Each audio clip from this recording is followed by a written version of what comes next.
أمسينا وأمسى الملك لله والحمد لله لا شريك له لا إله إلا هو وإليه النشور.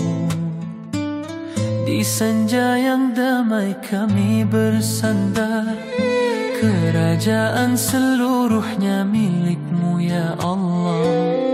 Pujian hanya bagi-Mu, tiada sekutu bagi-Mu. Engkaulah satu-satunya Tuhan, tempat kami kembali.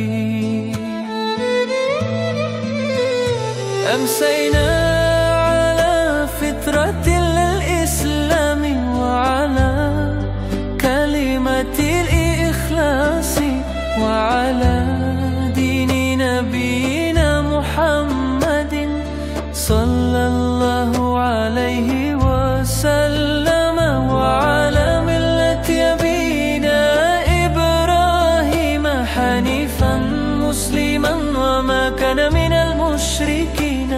Di petang ini kami berdiri teguh di atas fitrah Islam yang suci,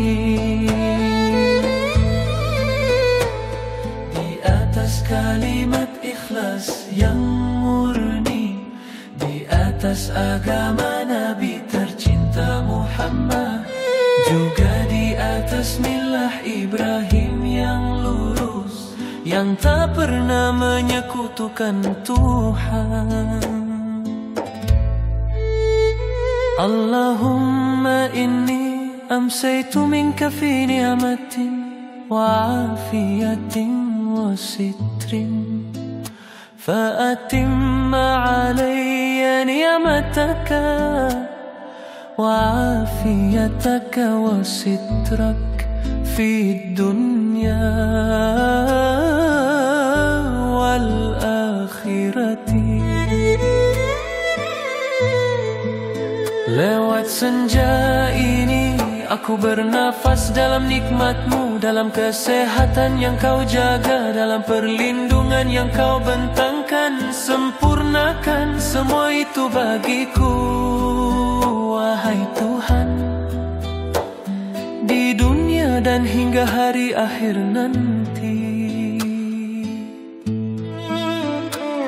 Allahumma ma amsa bi min ni'matin أو بأحد من خلقك فمنك وحدك لا شريك لك فلك الحمد ولك الشكر.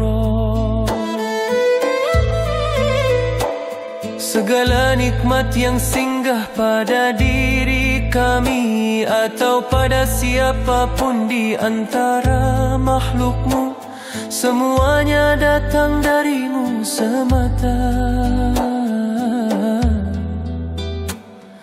Maka bagi-Mu segala pujian dan bagi-Mu segala rasa syukur. Amsayna ala fitratil islami wa ala kalimatil ikhlasi wa ala dini nabiyina Muhammadin sallallahu alaihi wasallam wa ala millati abina Ibrahim hanifan musliman wa ma kana minal musyrikin. Di petang ini kami berdiri teguh di atas fitrah Islam yang suci.